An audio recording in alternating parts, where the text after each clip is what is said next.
पूर्णमिदं पूर्णात् पूर्णमुदच्यते पूर्णस्य पूर्णमादाय पूर्णमेवावशिष्यते। ओम शांति शांति शांति। अनागतेच्छा संकल्पो विद्या। अविद्या का अर्थ क्या है? अनागत विषय को लेकर जो इच्छा की अभिव्यक्ति होती है, संकल्प होता है, उसी का नाम अविद्या है। जानाति इच्छति करोति। किसी कार्य को करने की इच्छा तब होती है जब उस कार्य का ज्ञान होता है, फिर उस कार्य की इच्छा होती है, फिर करने के लिए प्रयत्न होता है। तो इसीलिए कहा अनागतेच्छा संकल्पो विद्या।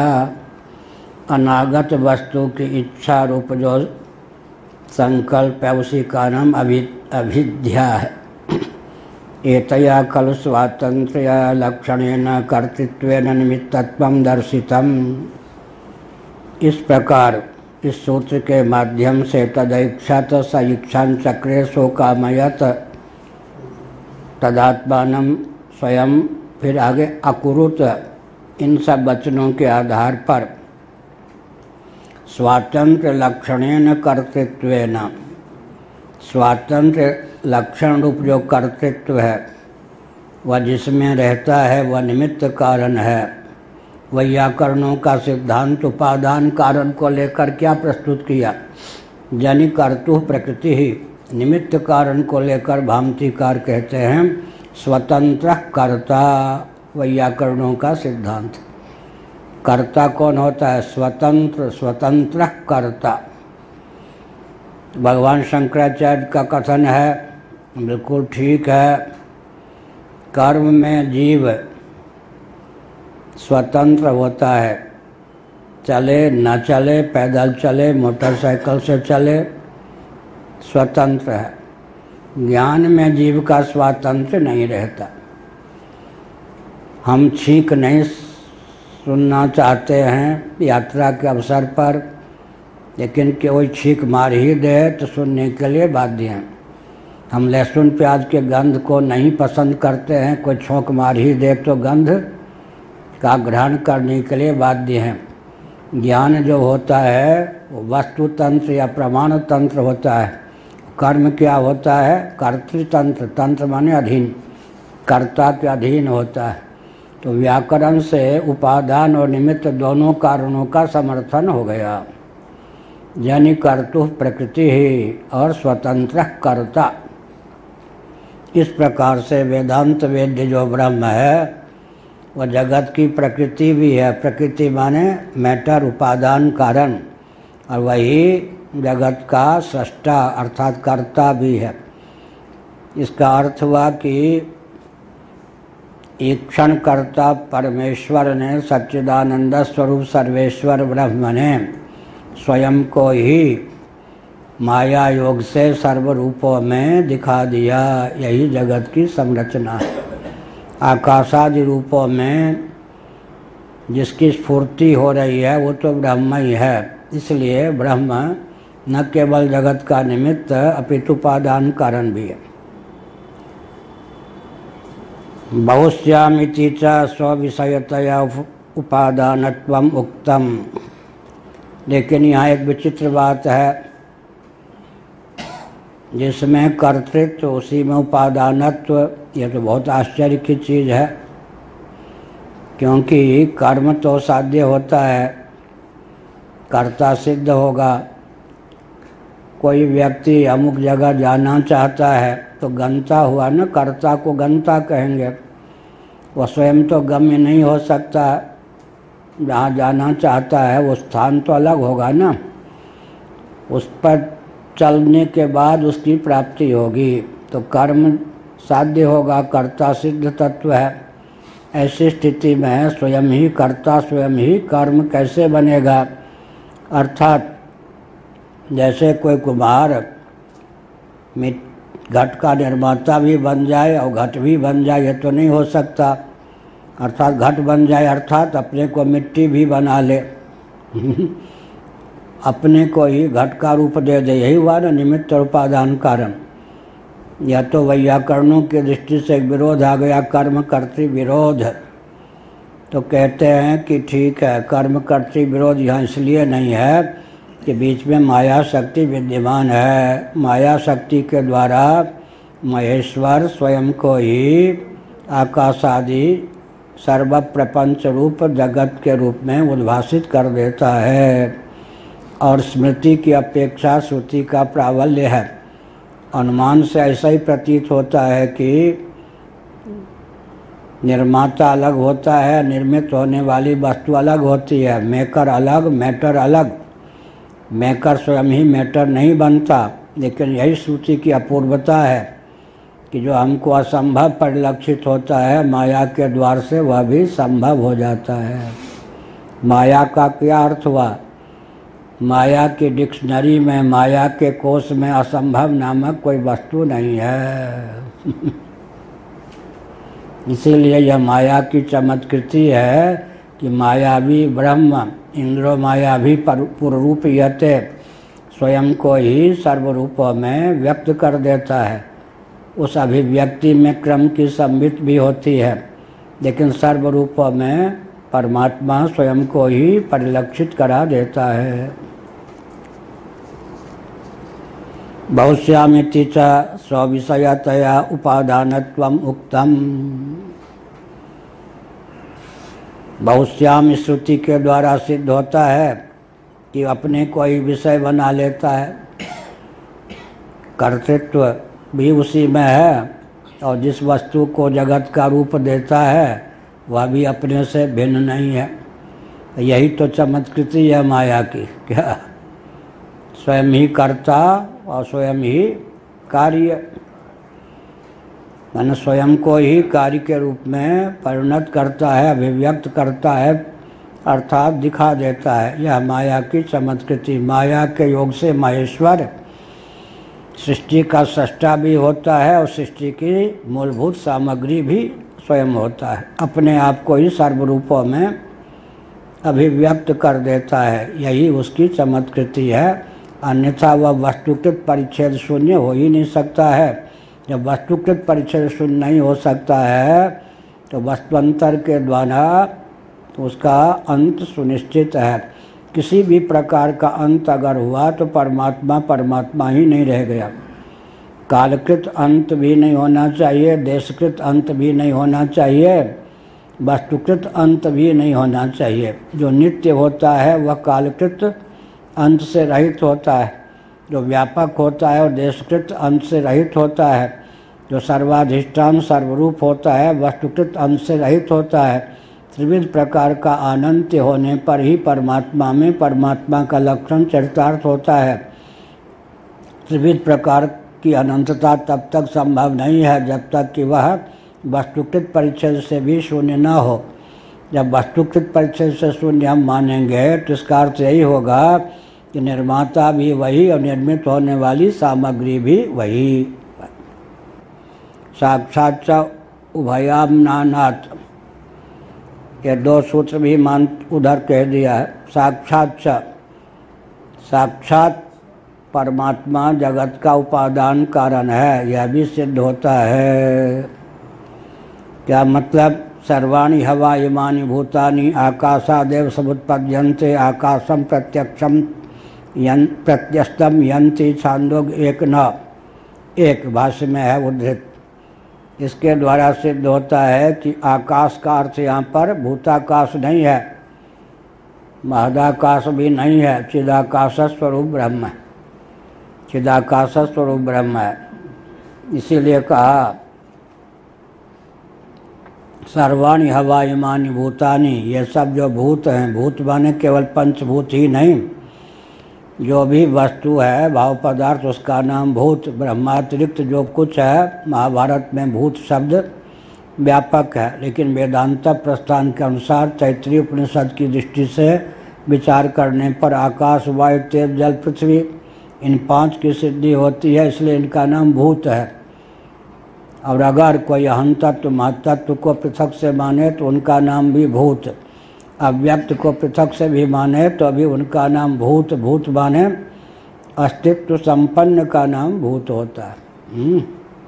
भूत माने अस्तित्व संपन्न, सिद्ध पदार्थ का नाम भूत है। भव्य माने उत्पाद्य का नाम भव्य, अनुष्ठेय का नाम होता है भव्य। भाव्य भावना के द्वारा जिसकी सिद्धि होती है कालांतर में, उसका नाम भव्य या भाव्य होता है। और जो सिद्ध होता है, पहले से विद्यमान होता है, उसका नाम भूत है। पूर्वोत्तर मीमांसा में क्या आकाश पाताल का भेद हो जाता है। दोनों के समन्वय का प्रकार हमारे ग्रंथों में बहुत बढ़िया है, भगवत कृपा से वो मिलता। सब विरोध तो कर देते हैं, मीमांसा की अलग धारा है, पूर्व मीमांसा की, उत्तर मीमांसा की अलग धारा है, सामंजस्य नहीं हमारे ग्रंथों में। भूतम भव्याय, भव्यम भूताय, दोनों में सामंजस्य है। पूर्व मीमांसा क्या कहेंगे?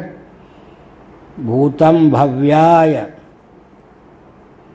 जो कुछ सामग्री है, हवनीय सामग्री और कर्ता, ये सब भी भव्य माने अनुष्ठेय, यज्ञ दान तप इत्यादि कर्म का नाम है भव्य। भाव्य अनुष्ठान के द्वारा जिसकी सिद्धि होती हो, उस यज्ञ दान तप इत्यादि के लिए भूत हैं। भूत माने सिद्ध पदार्थ।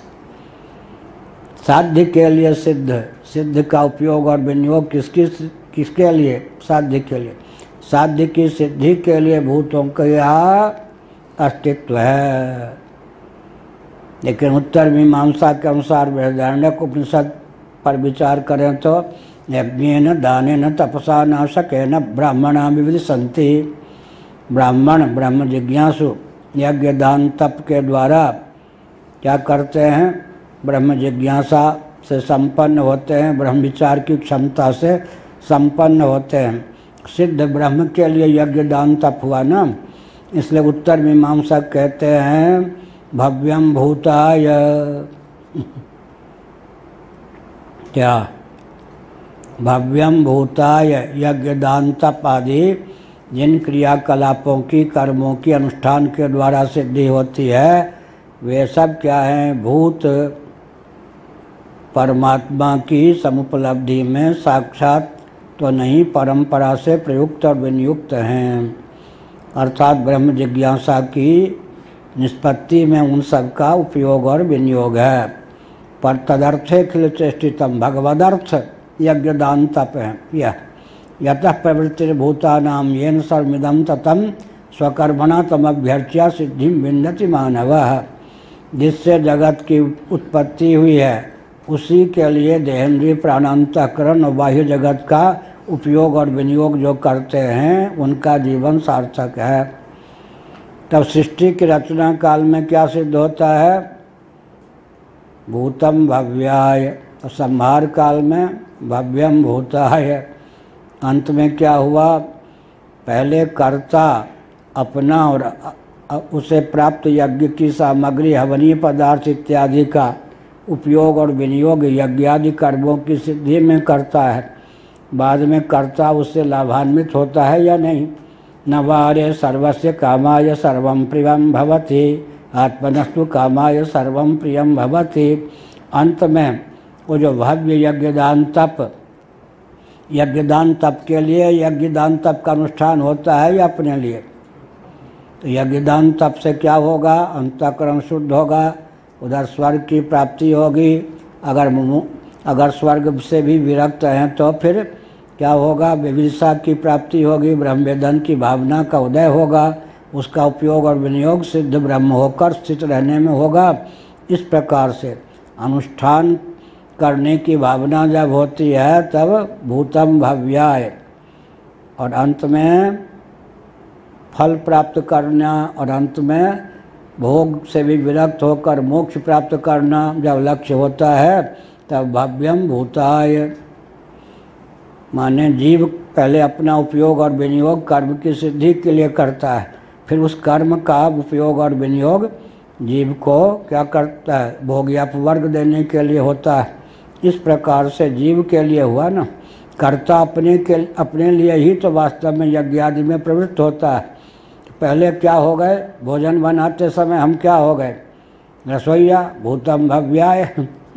अपने जीवन का उपयोग किसके लिए किया? भोजन बनाने के लिए क्या क्या डालमा क्या चूर्ण सब।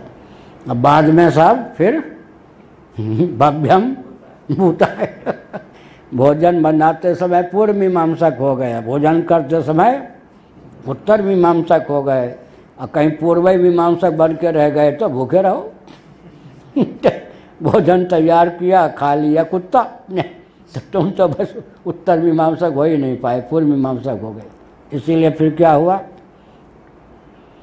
जो भी व्यक्ति साधन करता है उस समय अपने जीवन को झोंक देता है या नहीं। ये क्या हुआ, भूतम भव्याय। घर बनाने में एड़ी चोटी का परिश्रम होता है या नहीं। वृंदावन का आश्रम है, एक बल्ली नहीं थी, कोई पानी वृंदावन में तो मिलने कठिन था। वर्षा का कुछ पानी ठहरा हुआ था, रुका हुआ, उससे सींच कर जैसे तैसे वो कमरे बने। क्या कितने एड़ी चोटी के पसीना चिन्मयानंद जी महाराज राम चैतन्य बहुत साथ दिया। हम सब कुआं भी खोदा, केवल गारा लगाने में मजदूर का उपयोग है, वो कुआं जो है सब हम लोगों का खोदा हुआ। फिर रह कौन, रहने वाले रहते हैं, हम तो शंकराचार्य हो गए, हम इधर रहते। अब यहाँ भी क्या, मकान आश्रम बनाने में एड़ी चोटी का परिश्रम हुआ या नहीं। तो भूतम भव्याय, और जब रह रहे हैं तब भव्यम भूताय भोजन बनाते समय क्या हो गया, भूतम भव्याय, भोजन करते समय भव्यम भूताय। ये तो संसार है, केवल भूतम भव्याय होके रह जाए तो काम नहीं बनेगा, इसलिए भव्यम भूताय। हाँ, महत्तत्व आकाश, जिसमें जोड़ दीजिए, योग वासिष्ठ की शैली है। चित्ताकाश, गुणाकाश, भावाकाश, महदाकाश, और सबसे ऊपर चिदाकाश, भूताकाश, ये पंचभूत में जिसके साथ आकाश जोड़ दीजिए। गुणाकाश योग वासिष्ठ की शैली, गुण को आकाश कह दीजिए, भूत को भूताकाश, ये भूत पंचभूतों में एक भूत को आकाश भूताकाश हो गया। चित्ताकाश भावातीतम कहते थे, भावाकाश, मूल आकाश कौन है, चिदाकाश। यहाँ जो आकाश शब्द का प्रयोग है, छांदोग्य श्रुति पढ़ाते समय सब शास्त्रार्थ आ चुका है। यहाँ प्रसंग के अनुसार भूताकाश नहीं, चिदाकाश के अर्थ में आकाश शब्द का प्रयोग है। प्रकृतत्वस्य अयम अभ्युच्चय है, यह जो अभ्युच्चय है, यह सूत्र की जो प्राप्ति है, यह जो सिद्धांत है, वो क्या है, ब्रह्म को प्रकृति सिद्ध करने के लिए। प्रकृति माने उपादान कारण। प्रकृति को पेटेंट कर लिया सांख्यवादियों ने। वेदांती हो या कोई भी हो, एकाएक प्रकृति शब्द का उच्चारण कर दीजिए तो त्रिगुणमयी प्रकृति पर ही ध्यान जाता है। क्या रूढ़ अर्थ हो गया, लेकिन प्रकृति का अर्थ होता है प्रतिष्ठाकृति, जिसकी है वो प्रकृति। क्या प्रकृति माने उपादान। पेटेंट कहाँ हो गया, सांख्यों के यहाँ। प्रसिद्धि भी बहुत विचित्र होती है। पहले हरिजन का अर्थ क्या होता था, हरिजन जानी प्रीति अतिवार है, जिम हरिजन ही उपजन कामा। तुलसीदास जी ये सब, हरि माने भगवान के जन। अब गांधी जी की बड़ी कृपा हुई, पानी ही फेर दिया। उसके बाद माया जी की कृपा हो गई, मायावती जी की कृपा करने के लिए एक एक नेता यहाँ जन्म लेते हैं। उन्होंने कहा हरिजन कहने से दीनता प्रकट है, दलित कह दो। अब कहते हैं लोग कि दलित कहना तो बड़ा गढ़ित अर्थ, दलित दीन दुखी, वो भी हटाओ। अरे इतना बढ़िया नाम दिया था, अंत्यज। अग्रज माने बड़ा भाई, अंत्यज माने छोटा भाई। वो तुमको पसंद नहीं आया, बदलते रहो, हरिजन कह दो। अब देखो बुरा मत मानना। अब मैथिली में क्या बोलते, कहाँ गए कटो गेल छलाऊँ, नदी दिस, नदी की ओर। अब नदी का अर्थ समझते हैं व्यक्ति मल है, नदी माने वही सरोवर की ओर, नदी की ओर गया था। माने शब्द को सुन करके बुरा भाव न आवे, कितना बचने का प्रयास किया। कहाँ गए थे, डोल डाल। कहाँ गए थे, नदी दिश, नदी की ओर। कहाँ गए थे, खेत की ओर। कहाँ गए थे, वन की ओर। कह दो। हम लोगों को अध्यापक ने सिखाया, बच्चों पढ़ते समय कहीं शौच का बेग लग जाए तो क्या कहना, 10 मिनट। पेशाब का वेग लग जाए तो कहना 5 मिनट। अब हम लोग कहते थे महाराज गुरुजी 10 मिनट। हाँ हाँ समझ, जाओ जाओ। क्या ज़्यादा खा लिया था क्या? अब मरने से बचने के लिए क्या क्या कहेंगे? पंचत्व को प्राप्त हो गए। एक कहेंगे मर गए तो कहेंगे बस गंदा शब्द। पंचत्व को प्राप्त हो गए, उससे भी सुख नहीं मिला, दिवंगत हो गए। दिवंगत माने स्वर्ग में चले गए। उसके बाद क्या? सिद्ध हो गए। उसके बाद क्या? उससे भी संतोष, ब्रह्मनिष्ठ, ब्रह्मलीन हो गए। तो मौत सुनना बहुत कष्ट है ना सब। इसीलिए दिवंगत हो गए, पंचभूत को प्राप्त हो गए, सिद्ध हो गए, गोलोकवासी हो गए, साकेतवासी हो गए। इस सब से संतोष में नहीं मिला तो वैकुंठवासी भी इससे संतोष नहीं मिला तो ब्रह्मलीन हो गए। कोई नहीं कहता कि मर गए, अशुभ शब्द है। इसी प्रकार से क्या था? ब्रह्म जो है क्या? प्रकृति भी है। तश्च प्रकृतिर ब्रह्म यत् कारणम साक्षात ब्रह्म एवं कारणम उपादेयो भव, उपादायो भव। हाँ, तो प्रकृति शब्द वही मैं कहा था, पेटेंट कर दिया किसके नाम? सांख्यों ने अपने नाम पेटेंट करा दिया। हम लोगों ने क्या कहा था? अग्रज माने बड़ा भाई, अंत्यज माने छोटा भाई। गाली है क्या? कितना बढ़िया शब्द था अपनत्व का, उसको पसंद नहीं किया। अब जो भी दो, एक है महात्मा, यहाँ भी कोई होंगे, बुरा मत मानना। वो हमसे जब तक मिलते थे वो कहते थे, समझे ना, हमारी बिरादरी के ब्राह्मण। तो समझ तो गए। वो कहते थे हम भूमिहार हैं। हमने कहा समझ गए, हमारी बिरादरी के ब्राह्मण माने आप लोग अलग बिरादरी के, हम अलग बात। मैं घुमा फिरा कर वो कहना चाहते थे बने हुए ब्राह्मण। कैसे कहते अपने लिए? तो कहते थे समझ गए ना, हमारी बिरादरी के ब्राह्मण रामनरसाचार्य। हमने समझ तो रहे, आप क्यों बार बार सफाई देते हो? हमें कौन रोटी बेटी का संबंध करना है? तुम कुछ भी कहो, श्रोत्री ब्राह्मणिष्ठ, हमें क्या करना है? तो वो कहते समझ गए ना, हमारी बिरादरी के ब्राह्मण। अरे भाई ये क्यों कहते हो? अब ब्राह्मण हो तो ब्राह्मण, हम कहाँ कहते आप ब्राह्मण नहीं हो क्या? हम किससे झगड़ते हैं? मैंने घुमा फिरा के जब कहेंगे विश्वकर्मा कहेंगे, आप समझने वाला समझ ही जाएगा। विश्वकर्मा तो बृहस्पति की परंपरा में थे, ब्राह्मण थे। अब आप अपने को विश्वकर्मा कहो, कुछ भी कहो, जब प्रसिद्धि हो जाती है लोग समझ ही जाते हैं विश्वकर्मा माने क्या हो गए। प्रजापति का मान का अर्थ क्या हो गया? प्रजापति कह दो अपने को, ब्रह्म कुमारी कह दो तो ब्रह्म कुमार कह दो, सिद्ध हो जाओगे। इसीलिए उन्होंने अपने नाम पेटेंट करा दिया। क्या कह दिया? प्रकृति। अब व्याकरण वाले हों, न्याय वाले हों, वेदांत वाले हों, प्रकृति माने सांख्यों की प्रकृति, जबकि प्रकृति का अर्थ है उपादान। प्रकृतित्वस्य हो गया। इतश्च प्रकृतिर ब्रह्म, इसलिए भी ब्रह्म प्रकृति है। यत् कारणम साक्षात ब्रह्मैव कारणम उपादायो भव प्रभव प्रलयावामनायेते। अब उसका पेटेंट क्यों है हमारे ब्रह्म में? क्योंकि जिससे उत्पत्ति होती है, जिसमें लय होता है, उसी में स्थिति भी होती है। क्या? जिससे जिसकी उत्पत्ति होती है, जिसमें जिसका लय होता है, उसी में उसकी स्थिति भी होती है।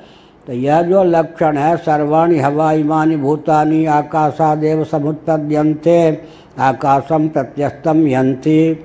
इससे तो सिद्ध होता ये सब भूत जो हैं आकाश माने चिदाकाश परमात्मा से ही समुत्पन्न होते हैं, और आकाश में ही समय आने पर विलीन हो जाते हैं। मध्य में भी आकाश के समाश्रित ही रहते हैं। इससे तो स्पष्ट ही हो गया कि ब्रह्म जगत का उदय स्थान, निलय स्थान, विलय स्थान होने के कारण न केवल निमित्त अपितु उपादान कारण भी है। क्या कहा गोपाल जी? ब्रह्म जगत का उदय स्थान, विलय स्थान, निलय स्थान होने के कारण न केवल निमित्त अपितु उपादान कारण भी है। यतो वा इमानि भूतानि, जिससे जिसकी उत्पत्ति हो, जिसमें जिसकी स्थिति हो, जिसमें जिसकी समृद्धि या जिसमें जिसका लय हो, और जिससे जिसका ईक्षण माने प्रकाश हो, वही उसका मौलिक स्वरूप होता है। यह हुआ। इति यद्धि यस्मात् प्रभवति यस्मिन् च प्रलीयते तत्तस्य उपादानं प्रसिद्धम। और स्पष्ट कर दिया, जो जिससे सुनिश्चित सिद्धांत है कि जो जिससे उत्पन्न होता है, जिसमें प्रविलीन होता है, वही उसका उपादान होता है। उपादान माने मूल तत्व, कारण, मैटर। बहुत बढ़िया जो आप पूछ रहे थे ना, कहाँ पांडे क्या नाम, पाठक जी, कि आपने कैसे लिखा कि पृथ्वी जो है, जो गेहूँ आदि का उपादान है। देखिए शंकराचार्य क्या लिखते, यथा व्रीहि अवादी नाम पृथ्वी। शंकराचार्य का हम लेते हैं तो सब, यह देखिए ये वाक्य, यथा व्रीहि अवादी नाम पृथ्वी। गेहूँ, चने, धान इत्यादि की उत्पत्ति पृथ्वी से होती है, विलय भी पृथ्वी में इनका होता है, इसलिए इनका उपादान कारण पृथ्वी ही है। ठीक इसी प्रकार से स्थावर जंगम प्राणियों के सहित पृथ्वी, पानी, प्रकाश, पवन, आकाश, दिक्काल, इन सब की उत्पत्ति परमात्मा से होती है। इनकी स्थिति परमात्मा में ही है और इनमें परमात्मा में ही इनका लय होता है। ये देखते हैं जो लोग पकड़ते हैं ना, वो क्या बोलते हैं उसको हिंदी में, हाँ, ये पूरा पकड़ते या ऐसे अभी हाथ से पकड़ा ना, तो ऐसे उत्पत्ति और संहार को पकड़ लिया तो बीच वाला तो आ ही गया। जिससे उत्पत्ति होती है और जिसमें लय होता है, वही उसका मौलिक स्वरूप होता है, तो बीच वाला अपने आप आ गया। उत्पत्ति स्थान, लय स्थान और क्या कहते हैं, निलय स्थान, निवास स्थान जो होता है, वही कार्य का मौलिक स्वरूप होता है। तो जगत आकाश माने चिदाकाश से उत्पन्न होता है। यहाँ सब भूत जितने पदार्थ हैं कार्य कोटि प्रविष्ट, वो सब चिदाकाश से उत्पन्न होते हैं, उसी में विलीन होते हैं। बता चिदाकाश ही इनका उपादान कारण सिद्ध होता है।